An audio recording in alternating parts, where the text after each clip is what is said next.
বলছে কে বলছে আমি মীরা। কি চাই? তোমার একটু চরণের ধুলা গায়ে রূপ গোস্বামী পিছনে ফিরে পিছনে তাকিয়ে বলছে মীরা তুমি ফিরে যাও, কারণ আমি সবকিছু ত্যাগ করেছি জগতে। আমি আর কোনোদিন নারী বদন দর্শন করব না।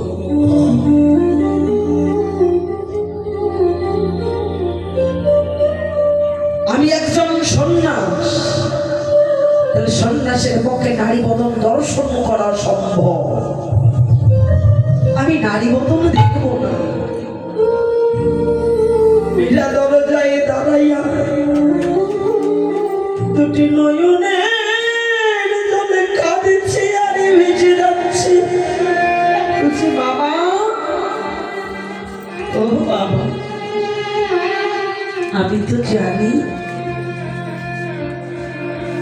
আমি জানি বৃন্দাবনে বুঝি প্রকৃতির আজ আসে, কিন্তু তুমি যে পুরুষ আমার জানা ছিল না। আমি জানি শুধু প্রকৃতিরাই আসে, কিন্তু তুমি যে আবার কখনো পুরুষ হলে তা তো আমার জানা ছিল না রে।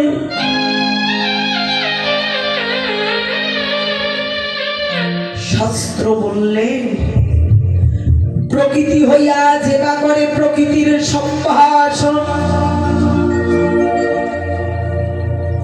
প্রভু বলিলেন না হেরিবই আমি তাহার বদন।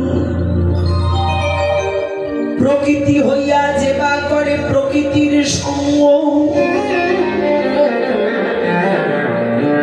দিন দিন বাড়ে তার প্রেমের তরঙ্গ। কিন্তু তুমি তো পুরুষ, আমার জানা ছিল না। আমি জানি এই বিশ্ব ব্রহ্মাণ্ডে একজন পুরুষ, সে হলো আদি পরমেশ্বর আমার গোবিন্দ। তিনি ব্যতীত আরো পুরুষ আছে। রূপ গোস্বামী আচার্যকে ফিরে এসে মীরার দুটা চরণ ধরে কাঁদেছে। মা, মাধব, সন্ন্যাসী হইল যবে ছিন্ন হল মতি। ছিন্ন হল মতি। সন্ন্যাসের আমার কি বা প্রয়োজন? মূল তো হলো ভক্তি। আসল ঘরে মশাল নাই, ঢেকির ঘরে দিলাম বাতি।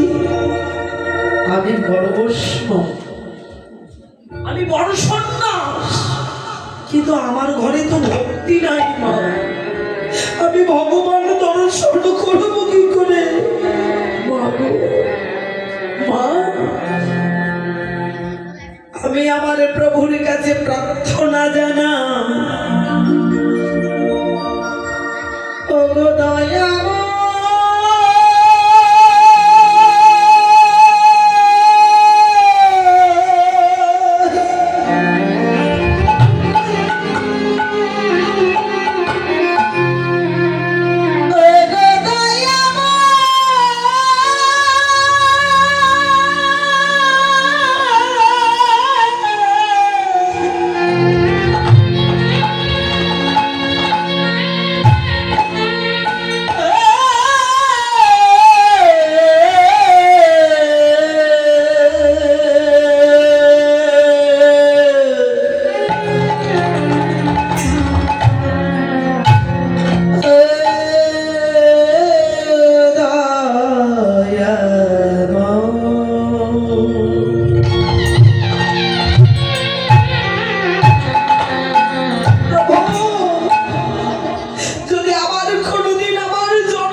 জ্ঞানী নয়, কোন পণ্ডিত রূপে নয়।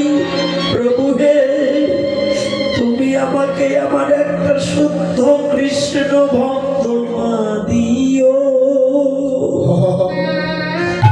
মা যদি কোনদিন কৃষ্ণ ভক্ত হয়,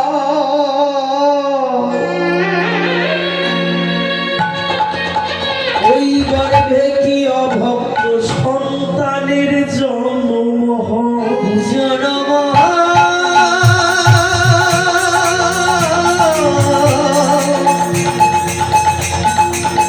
জন্ম জন্ম জন্ম মা যদি কৃষ্ণ ভক্ত হয়, ওই গর্ভে কি অভক্ত সন্তানের জন্ম হতে পারে? প্রভু, তুমি এমন একটা আমাকে মা দেবে যে মা যেন আমার কৃষ্ণ ভক্ত হয়। মায়ের বদনে কৃষ্ণ নাম লইব মুখে, লইব মুখে, জনম যাহিবে সুখে যদু কহি এই বাঞ্ছা। এই বাঞ্ছা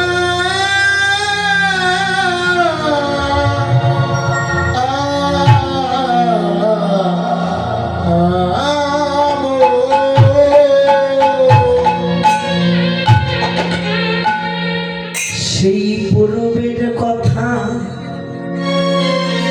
প্রভু আমার ভাবের ঘরে বিভোর হয়ে ভক্তকে জড়াইয়া ধরিয়া বলে, আর ভাব ভরে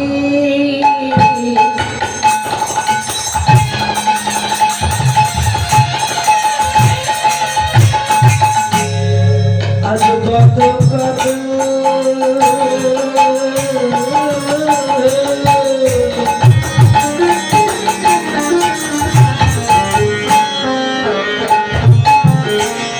আমারা ধইয়া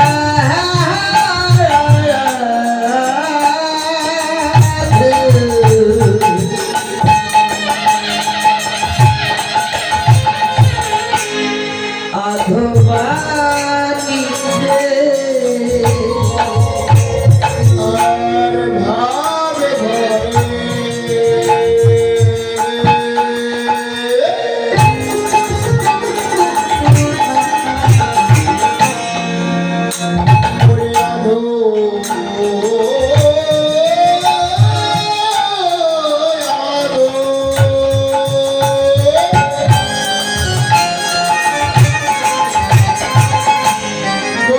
ভাবে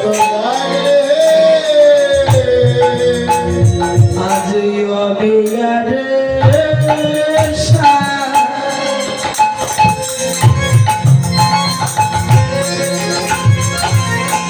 দিলেন খানি খানি রে